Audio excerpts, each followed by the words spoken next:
Good day, everyone. Talking to you here from Canada. Well, how wonderful it is that we're all getting together in Australia for the future of communities at a conference that Peter Kenyon tells me is the most popular one of its kind in your country, Power to the People Conference. I love Peter Kenyon. He's one of the great community developers in Australia and around the world. We love him here in Canada.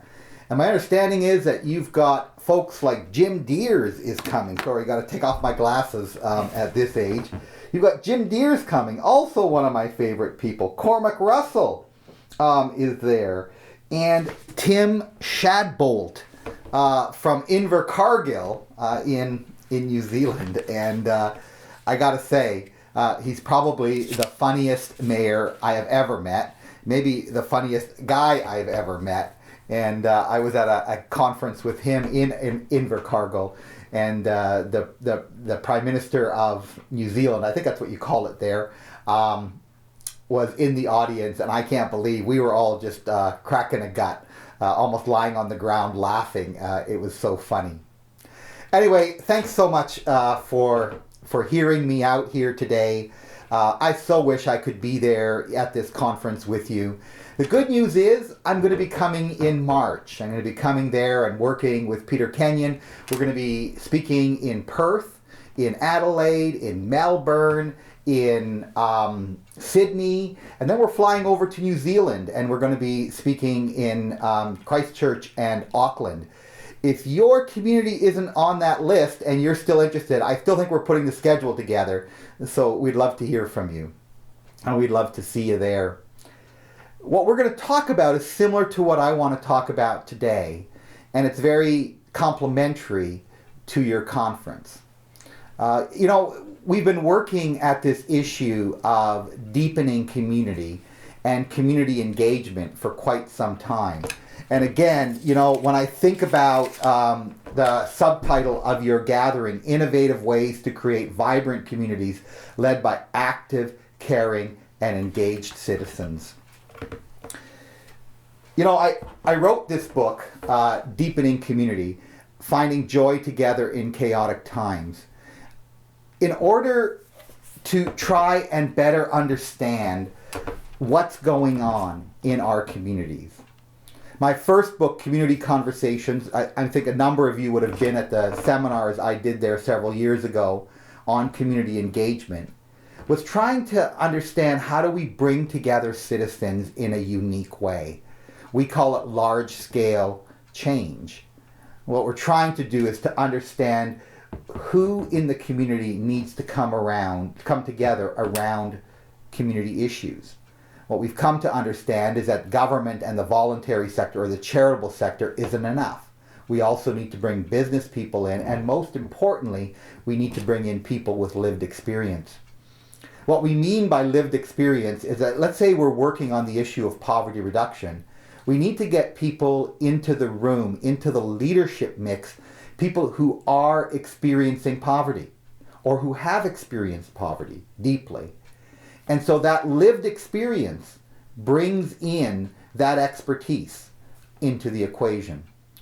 And we also spoke a lot there about bringing together these multi-sectoral roundtables, business, government, voluntary or charitable sector, and people with lived experience, and having them all work together for common change. But what I began to experience is that our communities are suffering. Maybe not in the ways that we often think about. We think about suffering in terms of there's increased violence or increased poverty, or we think of, economic struggles or flooding and that kind of thing. And yes, these are all very real and important issues. But I got this sense that our communities around the world were struggling with belonging, a sense of belonging, a sense of caring. And one of the things that became so clear to me is that if people don't care for one another, they're not going to care for their community. It's not that people don't care, they do. There's a lot of communities in people's lives. But the question is, are they deep enough to matter? And that's why I wrote Deepening Community. And That's what I want to bring to your conference today. I want us to really ask the question, what is the state of belonging in our communities? What is the state of people caring for one another? I define belonging as mutual acts of caring happening often. Let me say that again. Mutual acts of caring happening often. It's not just good enough to have professionals caring for everyday people. What it means is that everyday people have the ability to care for one another, and back to professionals even, but mostly to one another, right? And it's not just that we're looking for people to care for others. We're looking for people to open themselves up to be cared for. This means a lot in our neighborhoods. To think about, can we create the kind of neighborhoods where people know one another? Once they know one another, can we help them to care for one another? So for instance, if we want to have our seniors live in their homes 5 years longer in these neighborhoods, might we be able to create a neighborhood response in which neighbors can work together to enable that to happen, to create a seniors friendly neighborhood? What would that look like? I know Jim Deers is going to help you with questions like that during this gathering. The question of engagement is real. The thing is, how do we move people from this sense of shallow community? What I mean by shallow community is that we interact and engage with people a lot, but we don't interact and engage with them on a regular basis, meaning that we don't have ongoing relationships. And that's really what the difference is between a shallow community and a deep community. A deep community might be your family that gets together on a regular basis, your extended family that comes together. It might be your neighborhood where you do know each other. You do take care of each other. It might be a group of you on a sports team that take care of one another spontaneously. That's really the defining factor, that these are places that you belong, that you feel like you belong, that you can rely on and depend on. Where are those communities in your life? And what's our role as professionals in helping those communities to exist? What's our role in deepening community? Alan Mansky, some of you know him, he's been to Australia, a great Canadian, one of our best social entrepreneurs, much like your Peter Kenyon there in Australia.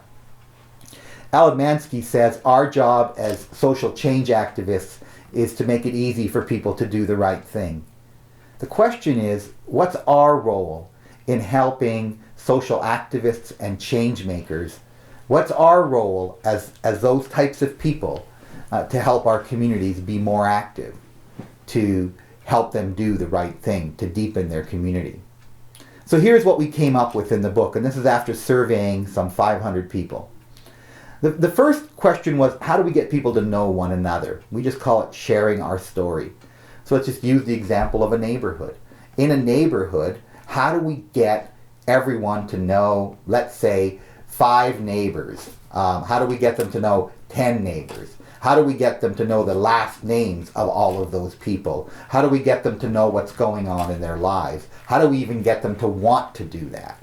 And so the question of even just holding neighborhood parties, creating different events in which neighbors get to know one another, giving incentives for that to occur, that to me sounds like a pretty important mandate for a city and for community development workers, helping neighbors to get to know one another and rely on one another. The second thing that we talked about is sharing the story. The first one is having fun together. You know, Robert Putnam wrote this great book called Bowling Alone. Many of you know him. He's really the godfather of social capital and the social capital movement. But really his point was that we need to have people hang out with each other on a regular basis. Be that in sports clubs, be that in churches, be that in reading clubs, be that in almost any form of getting together. Volunteers are a great source of people getting together on a regular basis and getting to know one another. And he says that when we've got that type of social capital where people do know each other, do care for one another, and are willing then to help one another, we create this social resilience. That's what's so important. And basically, it was so interesting that he wrote the book and named it Bowling Alone. and he told this story of this man who needed a new kidney, and the person that gave it to him was his bowling partner.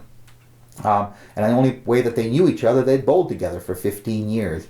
And he says if we get those types of acts happening regularly in community, now we've got healthy and strong communities. What he was worried about is when those acts were not happening regularly. And he basically said the reason that they don't happen regularly is because people don't know each other well enough. And so the thing is that if you bowl a lot, but with different people all the time, you don't get to know them in a really deep way. It's pretty hard for you to want to give them your kidney. Maybe even to bring them chicken soup when they're sick. It's a very interesting thing, this notion of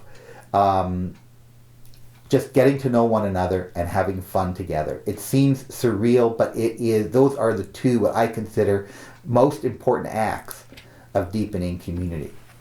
The third one is really an outcome of us knowing one another, and that is caring for one another.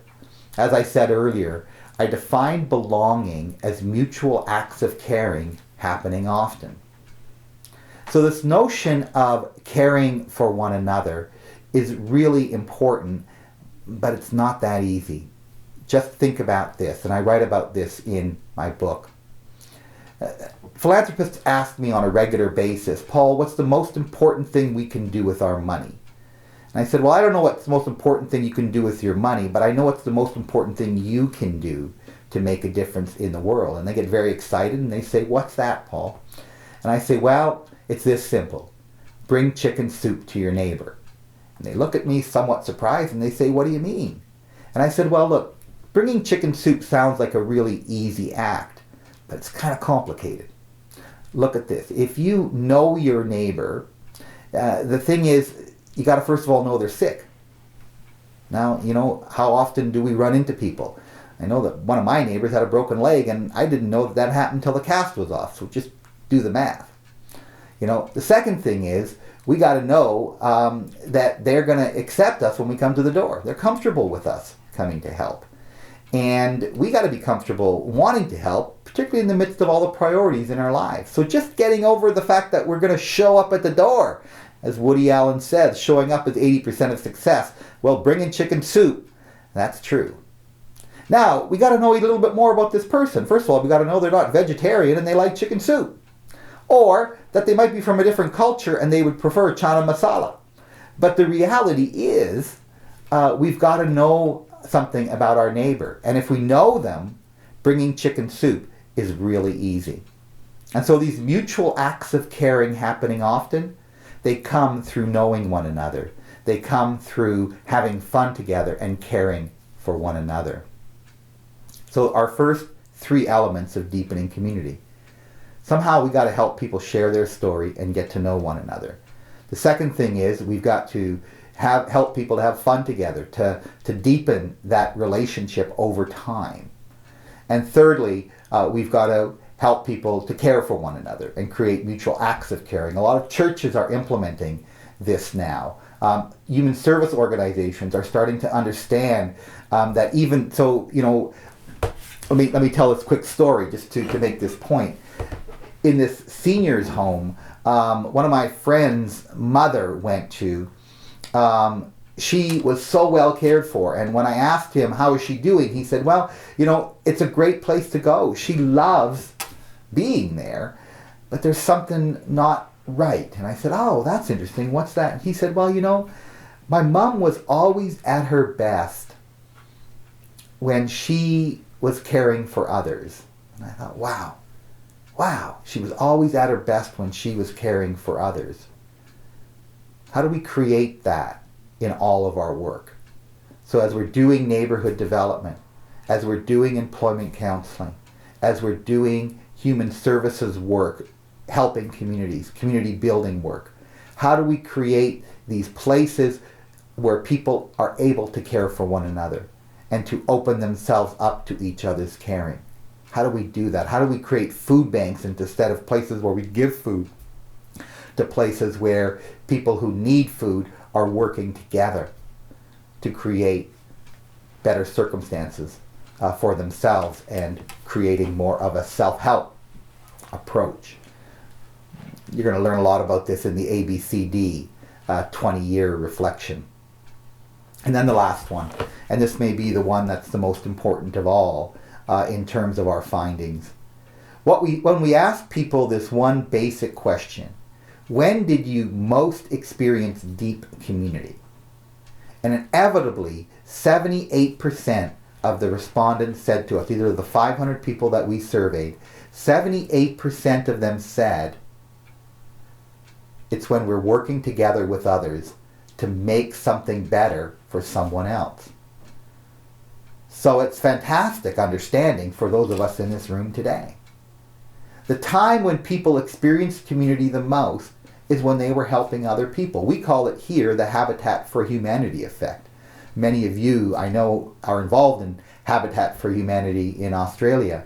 And it's basically this idea that when you bring people together to build a house for someone else, they are experiencing that deep community by working together, by caring for one another. And the only way that we could explain it is that their individual altruism became a collective altruism when they were working together. And because they were being altruistic together, they were opening their hearts not only to the people that they were trying to help, but because their hearts were already opened, they were opening it up to each other. So a great understanding when we can believe that the best way to deepen community, the easiest way to deepen community, the most effective way to deepen community is helping people work together and helping and making the world a better place together with each other. So that's essentially the book, Deepening Community, and I'm going to be thrilled talking with you about that when I come. We're going to add on to that because in addition to deepening community, we're also wanting to talk about collective impact. So once we have deep community, once we've got people working together, how then do we create large-scale change? And we've taken it a step further from my latest book, and we're going to talk to you about collective impact. And I'm just going to introduce the 5 key elements of collective impact, and I'm going to leave the details for when I get there. The first one is helping people develop a common agenda, a common belief system, a common agreement on the future, a shared measurement system. How do we begin to measure? How do we use data to really understand our change? Mutually reinforcing activities. Once we've got a common agenda and a shared measurement system, working together actually becomes much easier and much more effective. I'll tell you why. What keeps groups working together? First of all, a continuous communication system. I'm going to share with you both around the technology that we're using now to bring large-scale groups to working together, and I'm going to talk to you more about the art of doing that. And lastly, the key importance of a backbone organization, and that's the paid staff group that keeps a large-scale collaborative in action. Again, common agenda, shared measurement, mutually reinforcing activities, continuous communication, and a backbone organization. I'm just thrilled to be there. I'm thrilled to spend some time with Peter again. I learned so much from him, as I know that you will here at this gathering.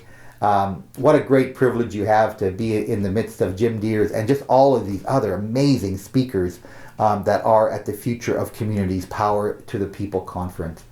So wish I could be there, but I will be there in March, and really looking forward to spending some time with you. All the best, everyone. Talk to you soon.